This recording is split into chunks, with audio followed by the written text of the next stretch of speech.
dushimye Imana iyo yabashije kudufasha ikatugeza muri aya masaha tugihumeka umwuka bariho izina ry'Imana rihabwa icyubahiro. Muri aka kanya rero turabakiriye muri gahunda yo kuramya Imana, gahunda ya saa tanu. Reka rero twese hamwe tubashe kumva mu by'ukuri dutekanye kandi turi imbere y'Imana, tubashe gutanga umutuzo. Tumaze iminsi tuvuga ku mateka yaranze itorero ry'Imana uhereye muri Edeni. Abashaka ayo mateka mwayarebera ku rubuga umuburo uheruka MS Rwanda. Mu by'ukuri kuri urwo rubuga niho ayo mateka agaragara kandi azabasha gufasha benshi mu bakeneye kumenya ibijyanye n'itorero ry'Imana no gushidikanya baba bafite icyo Bibiliya amateka bitubwiraho, ndetse n'ibihamya bitandukanye bigenda bitubwiraho. Ubwo rero twashoreje ku cyigisho cya nyuma cy'ubuheruka cyavuga ngo inyeganyega rikomeye mu bwoko bw'Imana. Muri uyu munsi rero tugiye gukomeza noneho tujya ku kindi gice cya kabiri cy'inyigisho zindi dushaka kugira ngo buri wese abashe kumenya no gusobanukirwa, zivuga ngo kuba ku birenge bya Yesu. Twatangiye ejo dutangira umugabane wa mbere, ubu rero tugiye ku cyigisho cya kabiri uyu munsi. Reka rero mbere y'uko tugira icyo tuvuga dutangize iyi gahunda n'indirimbo 137 twese duhagaze.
Isomo turaribona hano muri Yesaya igice cya 49.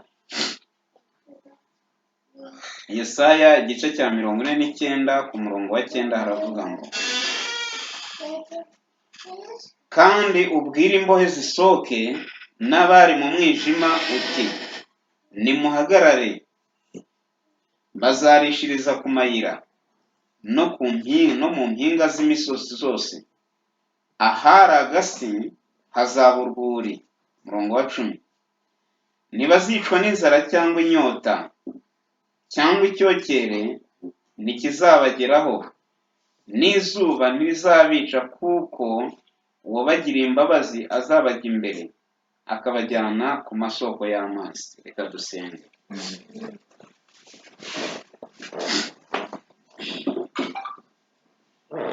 Urakoze data wa twese uri mu ijuru, muri aya masaha nanone twongeye kuza imbere yawe tugushimira urukundo rwawe n'ineza yawe bitarondoreka. Muri iyi sabato rero turagusaba imbabazi kugira ngo urusheho kutweza no kutuboneza, kandi imbaraga z'imyuka mibi zose z'abadayimoni zitsindwe, maze abamarayika bera babungabunga umutekano wacu, kandi umwuka wera abane natwe kugira ngo atwigishe, aduhe imbaraga no kunesha, kugira ngo gahunda zose zo kukuramya zibashe guhesha izina ryawe icyubahiro, nuko abarwayi bakizwe nawe, abari mu mazu y'imbohe bafite ingorane n'ibibazo bitari bimwe, kandi umutuzo n'amahoro bigaragara ahantu ku bwa Yesu. Amen. Sashimwe. Ye rero tudatinze gahunda tugezemo, reka twakire korali abategereje baze mu mutuzo bahimbaza Imana n'indirimbo imwe, natwe twumvire. Turabakire mu izina rya Yesu. Amen.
Yesu ashimwe. Amen. Dukunda kuririmba umunezero abacunguwe bazagira mu ijuru. Mu by'ukuri ni iby'agahebuzo kandi ni iby'ibyishimo bikomeye kuba abakiranutsi bazabasha gutabarwa bagakurwa muri iyi si y'ibyago n'amakuba. Rero niba nawe ushaka kuba umwe muri abo ngabo bazatabarwa, ukwiriye kwakira Yesu bikitwa none, bikitwa uyu munsi. Rero hatabayeho gutinda muri uyu munsi, turakomeza na gahunda ya kabiri, mu by'ukuri irimo ibyigisho byinshi, ni byinshi cyane. Tuzajya dukora ku isabato, dukore no mu mibyizi, kugira ngo ibi byigisho bibashe kubageraho mu buryo bwihuse cyane. Igice cya mbere kirimo ibyigisho 9, icya kabiri kirimo ibindi 9, icya gatatu nacyo kirimo ibyigisho, icya kabiri kirimo 10, icya gatatu kirimo 10. Byose ni ibyigisho 39. Rero mu by'ukuri kuba ku birenge bya Yesu. Kubera iki dukwiriye kuba ku birenge bya Yesu? Kubera iki dukwiriye kuba ku birenge bya Yesu? Ni ukubera ko mu by'ukuri nta handi dukwiriye kugira amakiriro, nta handi dukwiriye gutega amakiriro usibye kuri Yesu watuneshereje. Ni Yesu watuneshereje. Ejo rero twabonye icyigisho cya mbere kivuga ngo kuba umukire ariko ukaba utabyiyiziho, kuba umukire ntubimenye. Twabonye byinshi mu by'ukuri ku bantu basoma ijambo ry'Imana bakanarigenderamo, uburyo rirababera nk'ubukire bukomeye cyane kandi rikwiriye kubabera umutungo mu by'ukuri bazimukana bava muri ubu buzima bajya kubaho by'iteka ryose. Niyo mpamvu rero uyu munsi ho tugiye kureba, ese birashoboka kumenya ahazaza? Ese birashoboka kumenya ahazaza? Reka dusenge. Data wa twese uri mu ijuru, turagusaba kugira ngo iri jambo ryawe ubashe kurimurikira kandi ribashe kudufasha, rifashe n'abazatega amatwi bose, ribagire umumaro, ribashe kubarura ribakura mu byaha ndetse ribakura mu kurimbuka kugiye kubaho bidatinze. Dusaba mu izina rya Yesu, amen. Amen. Ese birashoboka kumenya ahazaza? Iteka abantu bajya bibaza ibibazo by'ahazaza habo.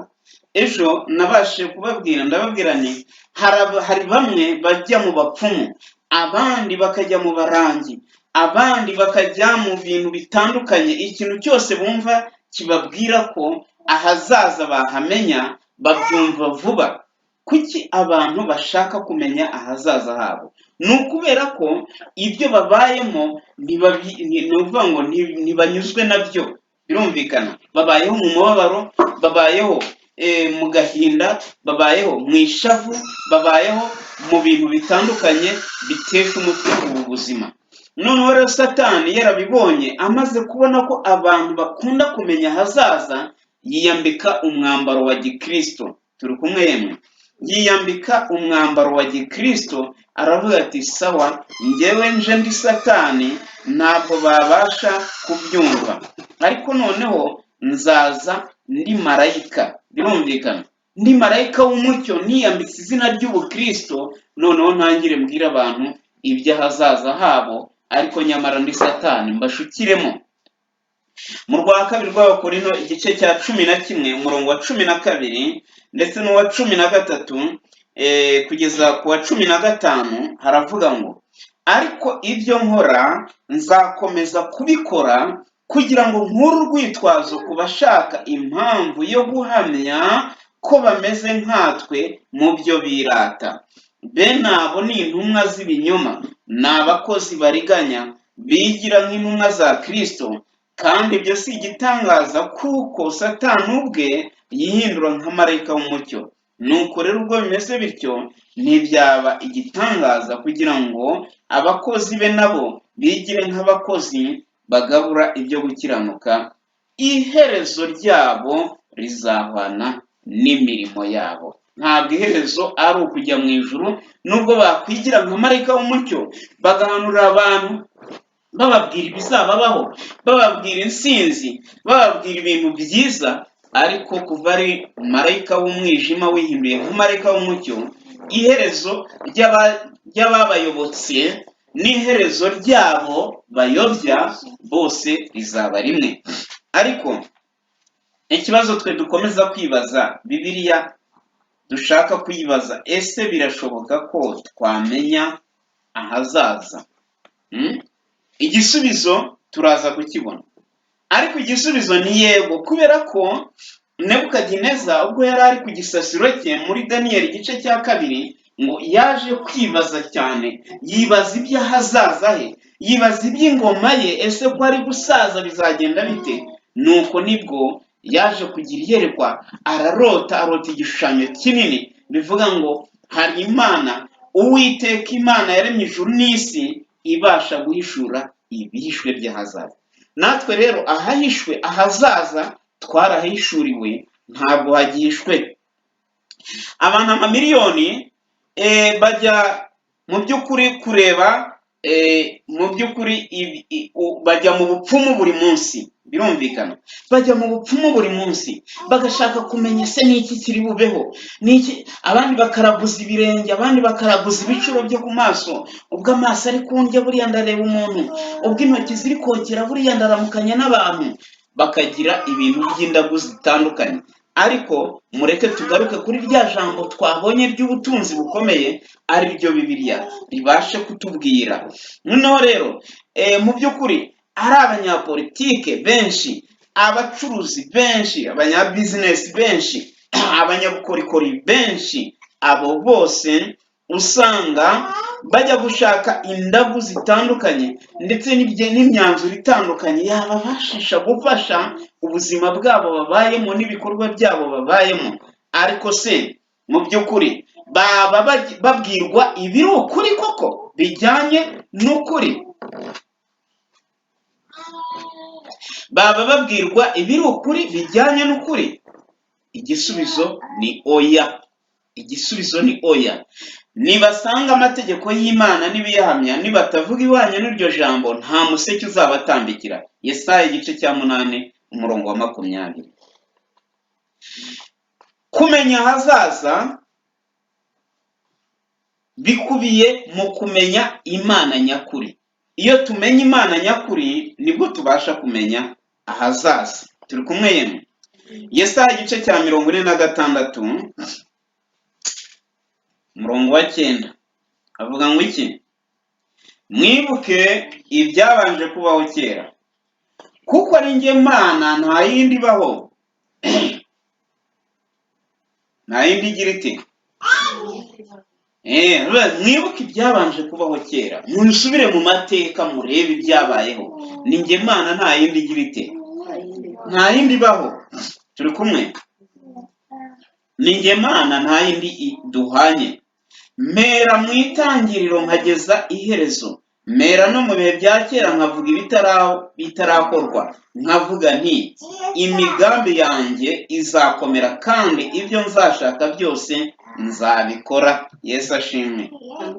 Imana Data twese uri mu ijuru, waremye ijuru n'isi n'ibiriho byose, azi iby'itangiriro kuko yabayeho guhera mbere hose, azi iby'iherezo kuko nta kimusoba, azi ibyose, niwe ushobora kwerekana ahazaza h'umuntu. Birumvikana yemwe? Niba ushaka kumenya ahazaza hawe, dore Imana ivugira muri ibi byanditswe byera. Jya muri ibi byanditswe byera urasobanukirwa n'ahazaza hawe n'iki Imana igushakaho. Kandi Imana yo mu ijuru yonyine nuvugana nayo binyuze mu byanditswe byera, ukavugana nayo binyuze mu masengesho, izabasha kuguhishurira ahazaza. Kandi yarahishuye koko ahazaza ha rusange, hakubiyemo n'ahazaza h'umuntu ku giti cye. Yesaya 42 umurongo wa 9. Dore ibya mbere birasohoye, n'ibishya ndabibamenyesha, mbibabwire bitari byaba. Birumvikana yemwe? Bitari byagira bite?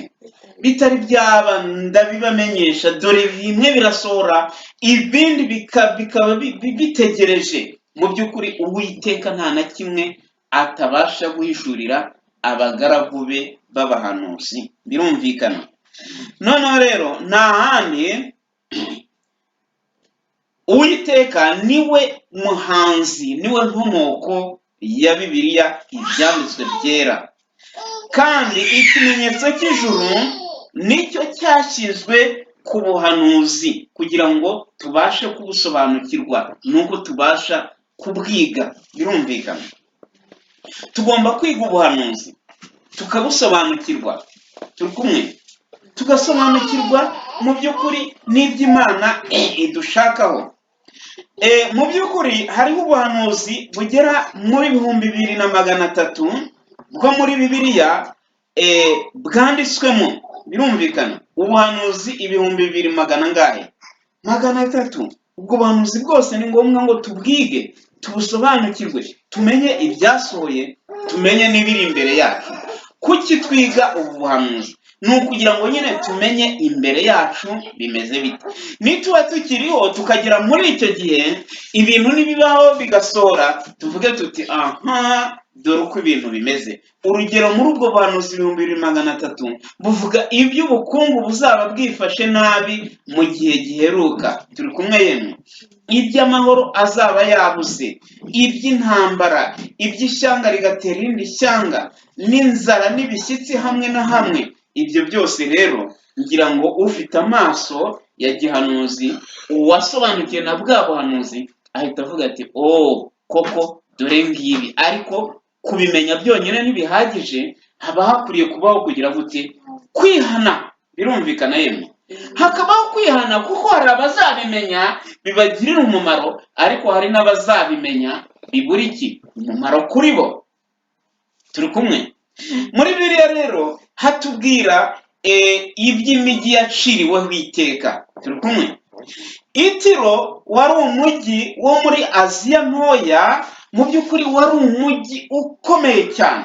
Birumvikana, wakoraga ibikorwa by'ubucuruzi mu bihugu byinshi, harimo ndetse ni ukuvuga ngo n'inyungu nyinshi, bakagira inyungu nyinshi. Umujyi w'Itiro. Turi kumwe? Itiro muri Siriya, sibyo? Ariko nubwo wagiraga inyungu nyinshi, uyu mujyi wari urimo ibyaha, urimo ubunyandanini, urimo ubwibone, urimo gusenga ibigirwamana, urimo ibibi bigenda byiyongera. Birumvikana, umujyi wari ukize, umujyi w'ubucuruzi, wacuruzaga ibicuruzwa mu mahanga menshi, ariko uyu mujyi wari urimo ibyaha, urimo ubunyandanini, urimo ubwibone, urimo ubusambanyi n'ibibi by'amoko menshi byagendaga byiyongera muri uwo mujyi. Turi kumwe? Turi kumwe yemwe? Hanyuma ubwo abayuda, ishyanga ry'abayuda ubwo Yerusalemu yasenywaga, Itiro baje aho ngaho, Tiro baje kwishima, baravuga bati wa mujyi wiyitaga umujyi w'Imana urasenyutse. Ariko nabo baje guhanurirwa ko ibyabo bizagira bite? Bizarangira. Birumvikana, bizarangira. Amasezerano bari baragiranye na Dawidi ntibigeze, umwami Dawidi ntibigeze bayumvira. Amosi igice cya mbere umurongo wa 9 n'uwa 10. Amosi igice cya mbere umurongo wa 9 n'uwa 10. Kuki turi kuvuga iby'aya masomo? Ni ukugira ngo dusobanukirwe, ese Imana ibasha kuduhishurira ahazaza hacu. Amosi igice cya mbere umurongo wa 9 n'uwa 10 haravuga ngo, Uwiteka aravuga ati, ibicumuro 3 by'Itiro ndetse 4 bizantera kutabakuraho igihano, kuko abo bajyanye ari imbohe bose babahaye Edomu, ntibibuka isezerano ry'ubuvandimwe. Ariko nzabohereza inkongi, nzashumika inkike z'Itiro zitwike amanyumba yaho yose. Murumva, bagize ibyishimo bati Yerusalemu irarimbutse, ariko nabo bahanuriwe ko amazu yabo yari gukongoka, agakongorwa n'iki? N'umuriro. Nubwo Itiro hariho, ariko uwo mujyi wa kera uyu munsi ntukigize ute? Ukiriho, wabaye amatongo. Birumvikana. Ibi rero ni ibyerekana ko mu by'ukuri hari ibimenyetso by'imijyi yagiye icirirwaho iteka kandi bikagira bite? Bigasohora. Ubwo rero bivuga ngo abantu bitonde cyane kubera ko ubuhanuzi bugira bute? Ubuhanuzi burasohora. Ezekiyeli igice cya 26 umurongo wa 3 kugeza ku wa 9 n'igice n'umurongo wa 12 kugeza ku wa 14. 26 umurongo wa 9 muri Ezekiyeli havuga ngo iki? Inkike zawe hazazerekezaho imigogo y'urwicundo yo gusenya inkike z'amabuye, iminara yawe ayubikishe intorezo ze. Turi kumwe? Hano havuga igihano cy'itiro. Igihe itiro uburyo hari guhanwa. Noneho ku murongo wa 12 ubutunzi bwawe bazabukunyaga basahure n'iby'ubucuruzi bwawe. Turi kumwe? Ibi byose ni ukuvuga ngo byari bijyanye n'ubuhanuzi Imana yagiye hanura ku mahanga. Ubuhanuzi ntabwo buhanurwa ku bakiranutsi gusa, ubuhanuzi buhanurwa no ku bakiranirwa. Murabyumva neza? Rero ibyo abantu bitwaza bakavuga ngo ubuhanuzi ngo hari ibyo Imana yavuze, nyamara wumve ibyo Imana yakuvuzeho ni ibiki. Ushobora kuba wiyaturiraho ibyiza gusa, ariko jya no muri Bibiliya usome wumve uburyo Imana ivuga ku banyabyaha, uburyo Imana ivuga ingaruka zizaba ku banyabyaha. Umujyi w'Itiro utubera kabarore, umujyi wa Yerusalemu n'uyu munsi iyo nyubako itakiriho yasenywe by'iteka itazongera kubakwa, wese yavuga ngo ntihazasigara ibuye rigeretse ku rindi. Ibyo bitubera iki? Bitubera iki yemwe? Bitubere akabarore. Turi kumwe? Guhanurwa rero ni ukuvuga ngo gusohora k'ubu buhanuzi nyuma y'imyaka 13 umujyi w'Itiro waje gusenywa, usenywe na Nebukadineza. Nyuma y'imyaka 200 nanone Alexander ukomeye yaje kubaka igihome, mu by'ukuri acyubaka kugira ngo kibashe kumukingira ndetse kibashe kumufasha no kurwana n'Abanyasiriya. Abasiriya baratsiratsizwa burundu. Birumvikana yemwe?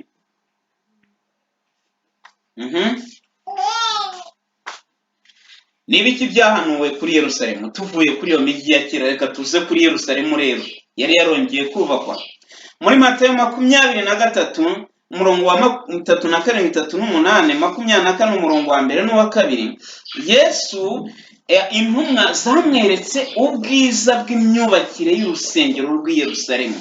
Turi kumwe yemwe?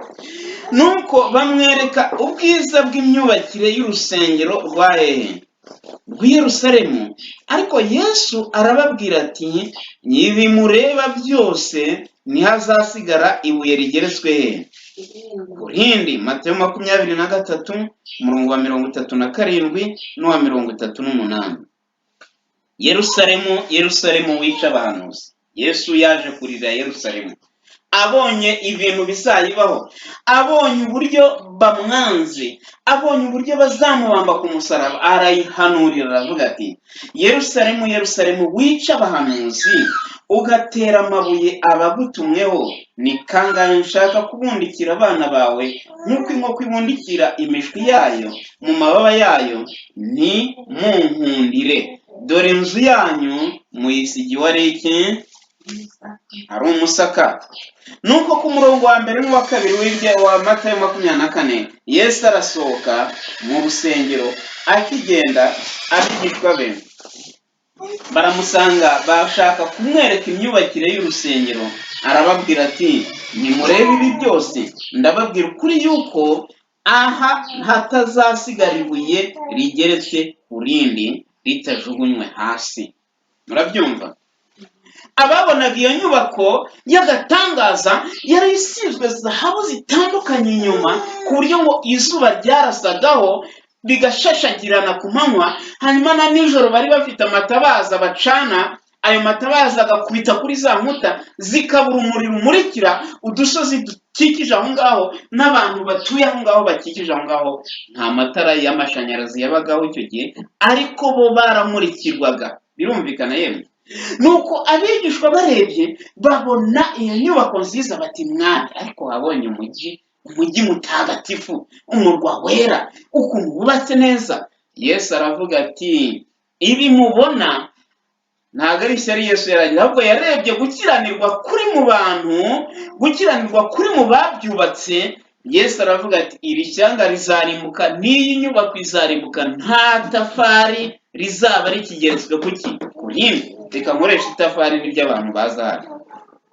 Icyo gihe bubakishaga amabuye aconze neza, nta buye rizasigara rigeretse ku rindi. Ese ubu buhanuzi koko bwarasohoye? Yego, twarabibonye mu mwaka wa 70 nyuma ya Mesiya, nyuma ya Kristo, nyuma y'urupfu rwa Kristo, ingabo z'Abaroma zaraje zisakiza uwo murwa. Abayuda bari bahungiye mu rusengero barenga miliyoni, bose barapfa. Amaraso ngo yatembaga nk'umugezi, birumvikana, nk'umugezi. Barabasakiza, inzu barayisenya, Yerusalemu barahasenya, bamwe bahungira mu mahanga bagerageje guhunga nk'uko Yesu yari yabibabwiye. Nuko kugeza ngira ngo nyuma y'intambara ya kabiri y'isi yose, mwumva imyaka yaciyeho ibihumbi, birumvikana, 1,000. Turi kumwe, 1,990. Nuko babona kugira gute? Babona gusubizwayo ari abuzukuruza n'ubuvivi n'ubuvivure. Abo buvivi n'ubuvivure sinabona uko mbivuga. Niyo mpamvu rero abantu bayabibaza, ese koko ubuhanuzi bushobora gusohora? Nibyo, ubuhanuzi burasohora byanze bikunze. Rero kumenya ahazaza birashoboka, birumvikana yemwe. Iyo twize ijambo ry'Imana tukagira kwizera ko Imana ariyo yabivuze, ni ukuvuga ngo byanze bikunze birasohora. Bishobora kudasohora nkiriho, bikazasohora undi aba ari urubyiruko bariwe, cyangwa se bikazasohora kera. Ariko byanze bikunze icyo abantu b'Imana basabwa ni ukugira gute? Ni ukugira kwizera, birumvikana yemwe. Ni ukugira kwizera, abantu bakizera rya jambo ry'Imana, bwa butunzi bwahishwe, bakabasha kumenya ko burimo ibintu bivuga iby'isohora ry'ubuhanuzi. Turi kumwe? None ibya Egiputa byo byavuzweho iki ugereranije n'andi mahanga? Ezekiyeli 29 umurongo wa 9 n'uwa 15. Ese Egiputa ho hari icyo yavuzweho? Ezekiyeli 29 umurongo wa 9 n'uwa 15. Ibi byose turi kureba, ese koko Imana yerekana hazaza? Nibyo. Umurongo wa 9 akavuga ngo, Yesu ashimwe, kandi igihugu cya Egiputa kizaba ikidaturwa n'amatongo, maze bazamenye yuko ndi Uwiteka, kuko yavuze ati uruzi ni urwanjye kandi ni njyewe waruremye. Turi kumwe? Ni ukuvuga ngo ahari hubatse imijyi ya kera yo muri Egiputa, aho naho habaye iki? Amatongo, birumvikana. Imijyi yo muri Egiputa iriho ubu ngubu ntabwo yubatse aho iya mbere yari iri. Gusa icyo basigaranye ni ziriya za piramide bajya kurebaho nk'amateka nyine. Turi kumwe? Uwa 15, hazaba inyuma y'ibindi bihugu by'abami byose, kandi ntabwo bazongera kwishyira hejuru y'ayandi mahanga. Nzabacebya kugira ngo batazongera gutegeka amahanga ukundi. Muri iki gihe Misiri, turi kumwe? Muri iki gihe Afurika ntabwo iyobora isi, ariko muri icyo gihe Afurika yayoboraga iki? Yayoboraga isi yose. Igihugu cya Egiputa cyari igihugu gikomeye cyane. Za Alexandria arizo za Libya, muri Alexandria aho hose ni ukuvuga ngo byari ibihugu bikomeye cyane bitigisa isi. Ariko Imana iyo yavuze birasohora. Egiputa ntikiyobora isi, yagiye hasi. Bivuga ngo Afurika yagiye hasi kandi ariyo yari hejuru. Ibi byose rero ntabwo ari ukugira ngo tuvuge cyane cyane kuri ayo mateka, ahubwo ni ukugira ngo dusobanure ko mu by'ukuri iby'Imana ivuze byanze bikunze bigira bite? Birasohora. Ntabwo ari ugushidikanya ngo hari igihe bisohora. Iby'Imana ivuze byanze bikunze bigira bite? Birasohora. Uko byagenda kose iby'Imana ivuze bigira bite? Birasohora. None rero ese hari ubwo igihano cyavuzwe ku Bayuda cyatewe no kutumvira kwabo? igisubizo kiri mu gutegeka kwa kabiri ibice 28 umurongo wa 15 wa 25 wa 37 avuga ngo ariko nutumvira iyi mivumo yose izagira iti izakuzaho. Bantu b'Imana mumenye ko kutumvira bizana umuvumo. Birumvikana kumvira bizana umugisha, ariko kutumvira byo bizana iki? Umuvumo. Ubishaka ajye kubisoma hariya mu gutegeka kwa kabiri ibice 28 hariya guhera ku murongo wa 15. hari imivumo mu mirima, hari imivumo yo guterwa n'abanzi, ngo uzaca mu nzira imwe wiruka, ngo umuntu umwe azajya yirukana abantu 1000. mu gihe bari bahawe umugisha uvuga ngo umuntu umwe wo mu Bisirayeli niwe uzajya yirukana 1000, ariko noneho ngo abanyamahanga bo bazajya birukana umuntu umwe yirukana 1000. Ibyo rero ni ukuvuga ngo abayuda byaje kubageraho. Turi kumwe? Ibi byose byaje gusohora. None rero turebe ingingo ivuga ngo ubuvumbuzi bw'igihe kigezweho n'ibihangano bishya. Ubuvumbuzi bw'igihe kigezweho n'ibihangano bishya byahanuwe mu myaka 3500 ishize. Birumvikana ibyo tubona by'ubuvumbuzi bushya n'ibihangano bishya byahanuwe mu myaka 3500 ishize. Utese birashoboka? None tekereza, imyaka 3500 ni imyaka myinshi. Abantu haravuga babisoma ariko si ibi bintu bizabaho, ariko noneho reba igihe bisohoreye. Nagira ngo mbwire ibi ngibi birashaka guha inkomezi ba bantu bavuga ngo Yesu yaratinze. Yesu ntabwo yatinze kugaruka, ahubwo Imana isohoza ubuhanuzi mu gihe yagennye ko buzasohorera. Birumvikana yemwe? Ntabwo rero Imana itegekwa n'abantu ngo Mana asohoza ubuhanuzi, ngo Mana Yesu nagaruke. Oya, Kristo azagaruka kubera ko Imana igihe yateganije kizaba cyageze. Turi kumwe? Niyo mpamvu rero abantu b'Imana badakwiriye gucika intege. Mu gihe gito tubayeho ku isi tujye twubaha Imana, kuko nta kabuza byaba bizaza mu gihe turimo, byaba bizaba mu gihe kizaza nyuma yacu, ubuhanuzi bwo buzasohora nta kabuza. Hari n'abavuga ngo ibihe by'imperuka mu bifate nk'ari ibihe by'umubabaro ukomeye, kandi bizamara igihe. Nabyo ntabwo ari ibintu bizamara umunsi umwe. Birumvikana yemwe?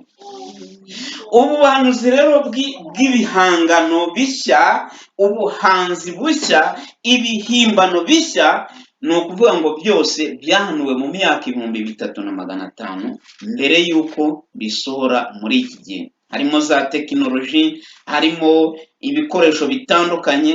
Ibyo byose Yobu 26 umurongo wa 7 aravuga ngo ikasikazi yahashanjije hejuru y'ubusa, n'isi yayitendetse ku busa. Turi kumwe? Bibiliya idusobanura neza ko mu by'ukuri isi Imana yaremye ku busa, ariko ko hazabaho ibihangano bikomeye cyane. Bibiliya nanone ikagaragaza ko isi mu by'ukuri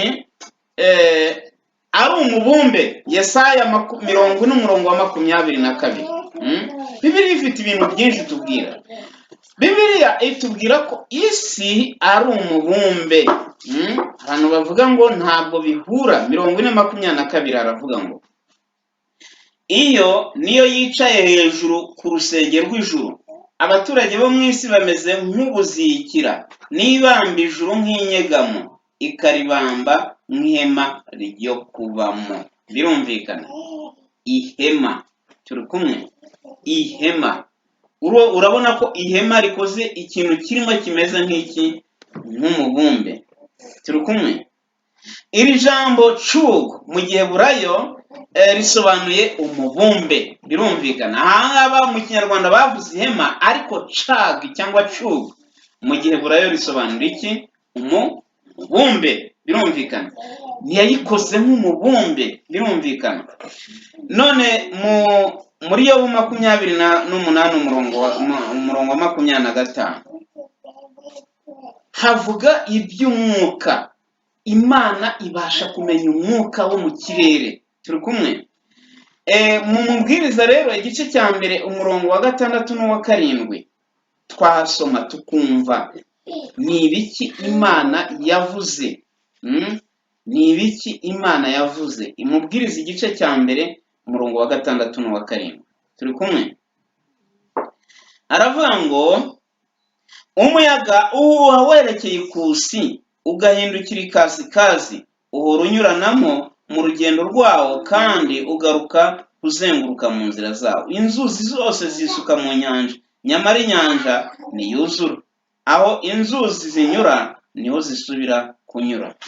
Iyo si geography?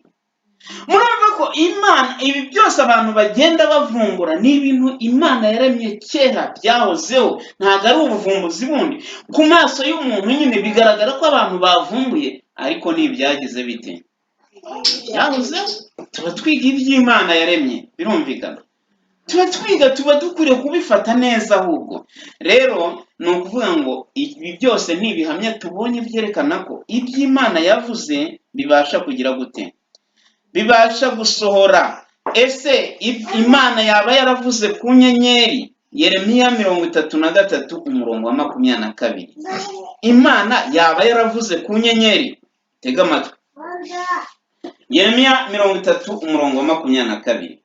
Aravuga ngo nk'uko ingabo zo mu ijuru zitabasha kubarika n'umusenyi wo ku nyanja uko utabasha kugerwa, niko uzagwiza urubyaro rwa Dawidi umugaragu wanjye n'Abarewi bankorera. Hano ingabo zo mu ijuru zivugwa, uvuga ngo ni inyenyeri zo ku ijuru zivugwa, birumvikana.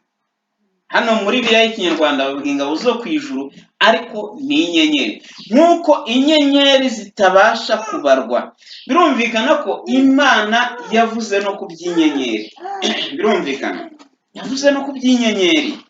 Avuga ati niko urubyaro rwawe rutazabasha kubarika, birumvikana. Rero ni ukuvuga ngo mu by'ukuri ibi byose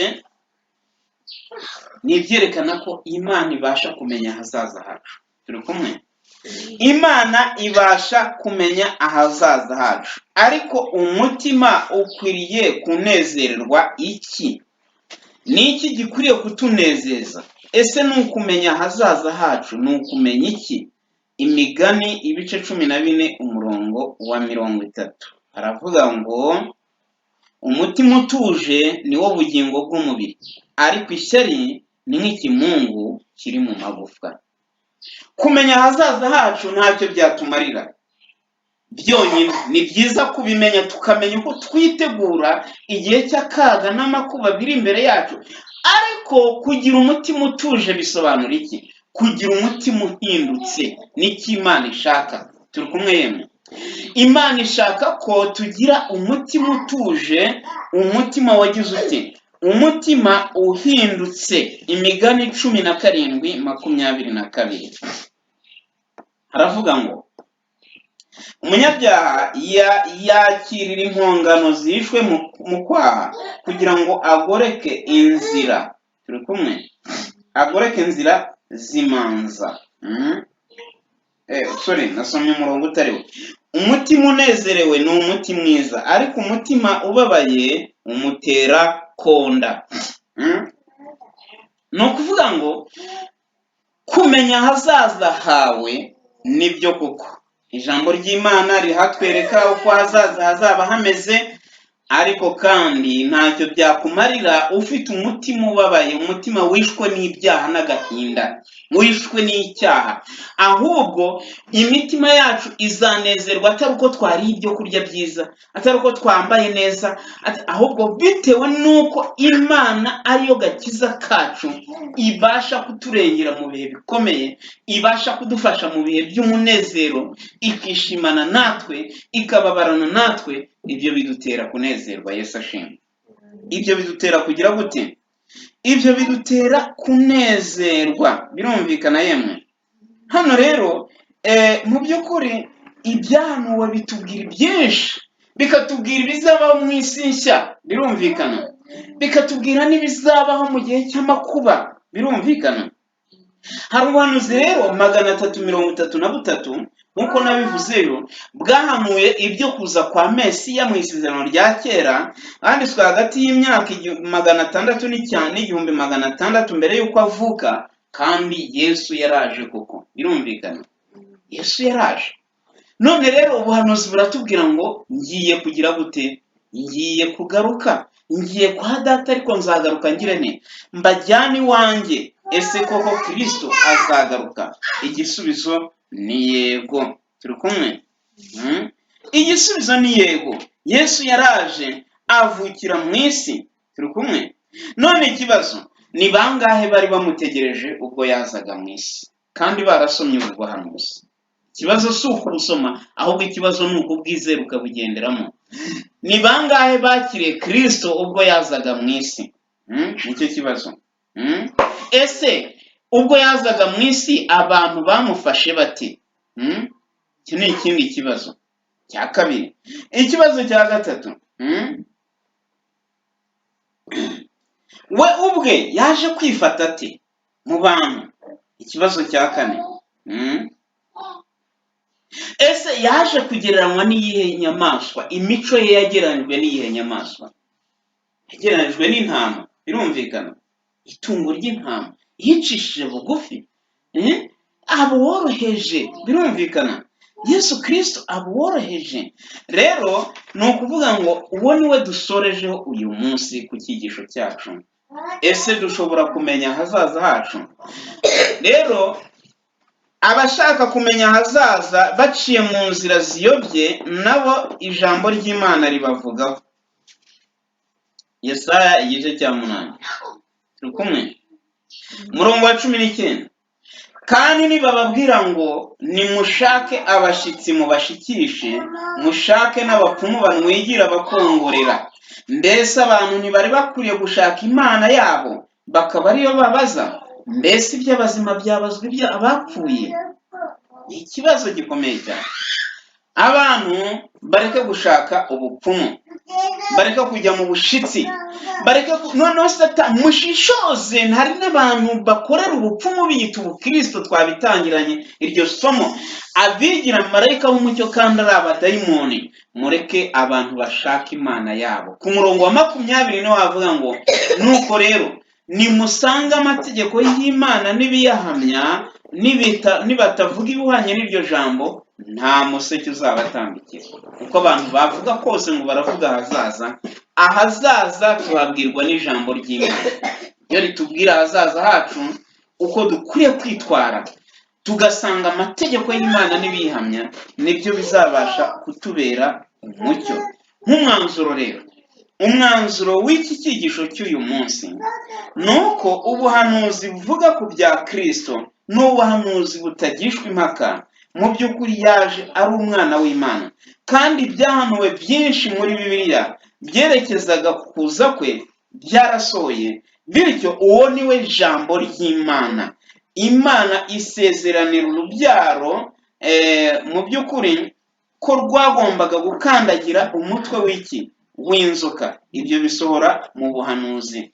Mbese waba wumvise ko ukwiye gusanga Imana ukayibaza ahazaza hawe, ikakuyobora mu byanditswe byera kugira ngo umenye ibihe turimo, umenye iby'ahazaza, ubashe gufunguka amaso yawe? Waba ugize kwizera? Waba ushize gushidikanya kwawe wari ufite? Imana igufashe kugira ngo mu by'ukuri uko gushidikanya kugende burundu, kandi kugutegura inzira yo kwakira umucyo. Ukwiye gufata icyemezo, urugero ukavuga uti nemeye ko ubuhanuzi bwose bwo muri Bibiliya bwahumetswe n'Imana, kandi ko Yesu Kristo ari we mwana w'Imana utubashisha mu by'ukuri guca mu bihe bya gihanuzi bikomeye, ubasha kugukomeza nituramuka tumwakiriye akaba muri twebwe. Imana idufashe kandi iduhe imbaraga zo kunesha, nibyo nsaba namwe mbasabira mu izina rya Yesu, amen. Amen.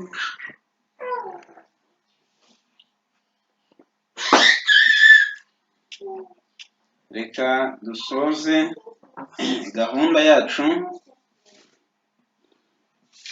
turayisoza n'indirimbo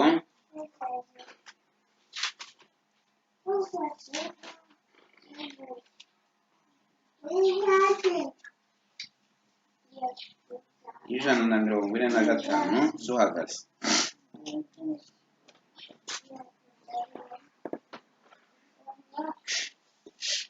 Indirimbo y'Ijana na 45 duhagaze.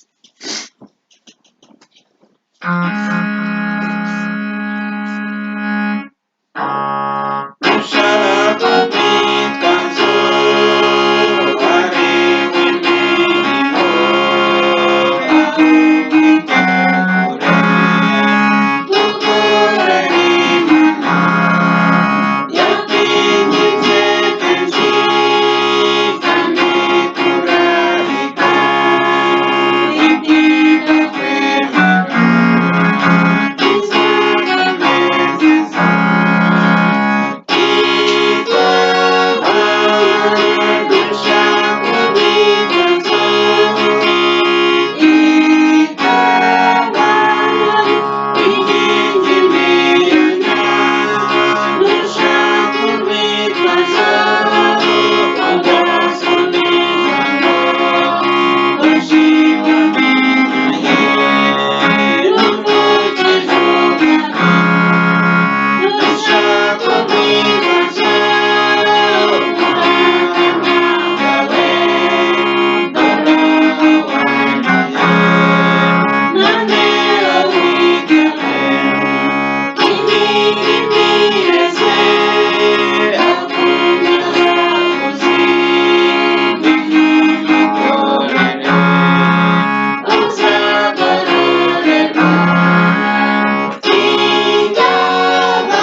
Imana yacu Data wera, turagushimiye kubw'ijambo ryawe utugejejeho, ritweretse ko ushoboye kuba wakwerekana ahazaza h'abantu biciye mu mpano y'ubuhanuzi. Turakwinjiza kugira ngo cyane cyane iri jambo ryawe wadushyize imbere ribashe kutubera umucyo utumurikira, kandi tubashe kumenya ahazaza, tumenye ubuhanuzi icyo buhavugaho, maze turusheho kwitunganya no kwijisha amaraso Kristo yamennye ku musaraba, ko tubonye ko umutima mwiza unezerewe ari wo mutima mwiza, umutima utanga amahoro. Nta wundi rero twakuraho ayo mahoro ni wowe, kandi tusabira n'ababuze amahoro bose kugira ngo bagusange, kuko ni wowe byiringiro by'abagutakambira. Tugire neza kandi dore kunesha, tugusaba mu izina rya Yesu, amen.